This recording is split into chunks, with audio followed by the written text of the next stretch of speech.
1929, um dos piores anos da história americana. Tudo isso se deve à Grande Depressão, que era um evento que vinha cada vez tomando mais conta dos Estados Unidos naquela época. Pessoas passando fome, famílias destruídas e, claro, depressão, tristeza. Era isso que o povo americano estava sofrendo naquela época. E mais do que nunca, eles precisavam de um motivo de esperança.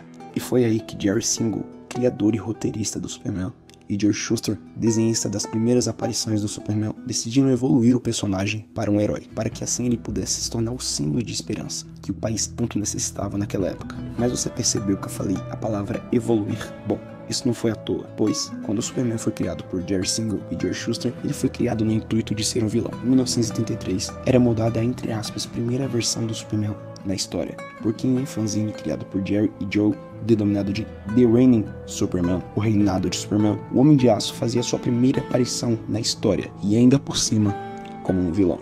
Mas logo Jerry percebeu que o Superman não poderia ser um vilão.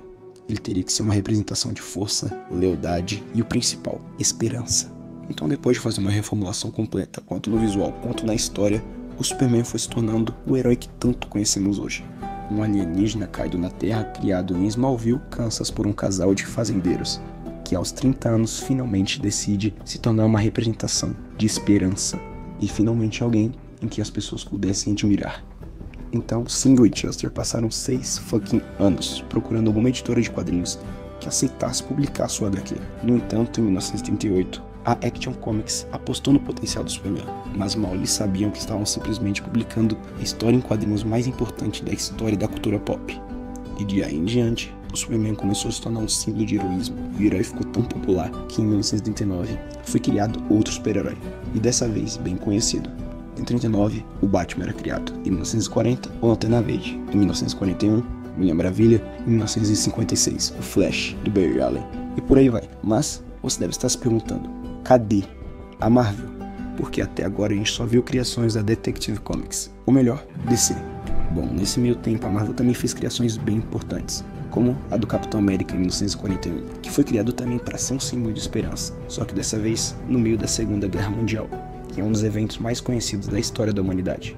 E também um dos mais tristes. Também temos o Quarteto Fantástico, em 1961, criado pelo tão aclamado Stan Lee, o Homem de Ferro, em 63, os X-Men, que também são muito conhecidos, em 63, e os Vingadores, também em 63. Mas talvez a mais importante delas seja a do Homem-Aranha, em 1962. Peter Parker foi criado por Stan Lee e Steve Ditko no intuito de ser um herói identificável. E muito isso se deve pelo fato de Peter ser apenas um garoto pobre, adolescente e que realmente não tinha uma vida fácil. Isso tornou o Aranha um dos heróis mais populares na década de 60 e, claro, de toda a história da cultura pop. Mas é aí onde você deve estar se perguntando novamente: aonde estão as grandes sagas, como Guerras Secretas ou Flashpoint?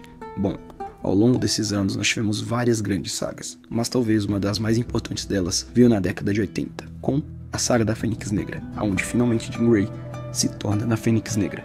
E isso é um dos eventos mais incríveis da história dos X-Men. Nos mantendo na mesma década de 80, nós tivemos também em 1984 a tão aclamada e falada Guerras Secretas.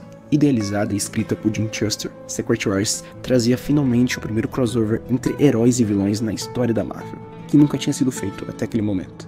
Mal eles sabiam que a Marvel estaria planejando fazer um filme disso atualmente.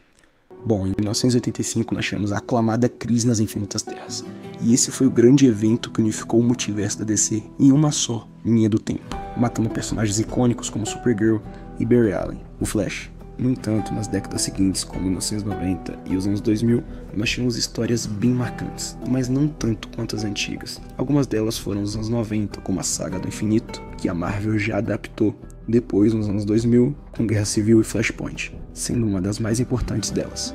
Bom, não preciso nem falar que nesse momento na cultura pop, o que mais tinha eram filmes. Filmes de ação, filmes de drama, filmes de ficção científica e é claro que não poderia faltar filmes de super-heróis. Mas é claro que isso já tinha começado lá atrás, na década de 70, com o Superman do Christopher Reeve, que com certeza marcou uma geração inteira de fãs apaixonados por essa obra-prima que foi o primeiro filme, que inclusive o Christopher Reeve segue sendo até os dias atuais o melhor Superman de todos os tempos, na minha humilde opinião, claro. Depois, na década de 80, veio o Batman do Michael Keaton, que devolveu a essência sombria do Batman daquela época, que realmente fazia um bom tempo que a gente não via. Nos anos 2000 nós tivemos o Homem-Aranha do Tobey Maguire e do Sam Raimi, que eu considero a melhor franquia de filmes de super-heróis da história.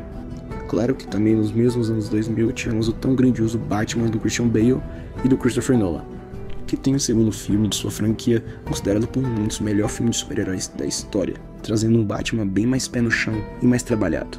E claro, o Coringa do Heath Ledger, que meu amigo, que atuação do que atuação do caramba, que inclusive ele depois ganhou o Oscar de melhor atuação, com certeza, merecidamente. Bom, nos anos 2010, nós tivemos o auge dos filmes da Marvel, com franquias e vários filmes como Homem de Ferro 1, do Robert Downey Jr. e, claro, Capitão América, do Chris Evans. Mas talvez a franquia mais impressionante da Marvel nessa década seja os Vingadores. Vingadores Guerra Infinita e Ultimato, principalmente, que foram claramente o ápice da Marvel em muitos e muitos ângulos. Mas, por outro lado, a DC estava vivendo uma decadência absurda na década de 2010, com filmes como Liga da Justiça de 2017 e Batman vs Superman de 2016. Que eu não preciso nem comentar que foi um fracasso em todos os sentidos, né? Mas só pra falar que a DC não fez só coisa ruim nessa década, eu acho o filme da Mulher Maravilha extremamente bom, e muito subestimado inclusive. E foi com certeza um dos grandes acertos da DC nessa era do Zack Snyder, que claramente foi um grande pavor coletivo. Bom, nós chegamos agora na década de 2020, que realmente saíram vários filmes bem marcantes, como Homem-Aranha Sem Volta Pra Casa de 2021, que é um filme muito bom, e claro, The Batman de 2022.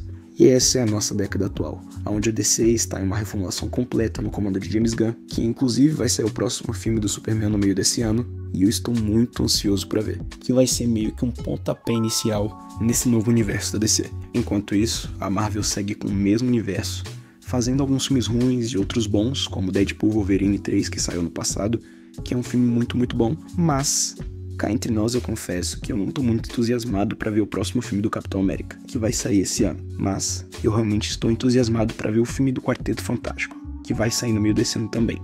E esse filme eu realmente acho que vai ser muito bom, e tem tudo para dar certo. Bom, chegamos no final do vídeo, e eu gostei muito de escrever o roteiro desse vídeo. Eu também curti bastante editar o vídeo, é sempre uma parte bem legal, mas é um processo muito demorado. Então, eu espero que vocês possam se inscrever no canal, deixar o like, porque isso me ajudaria bastante. Então é isso, até o próximo vídeo, valeu!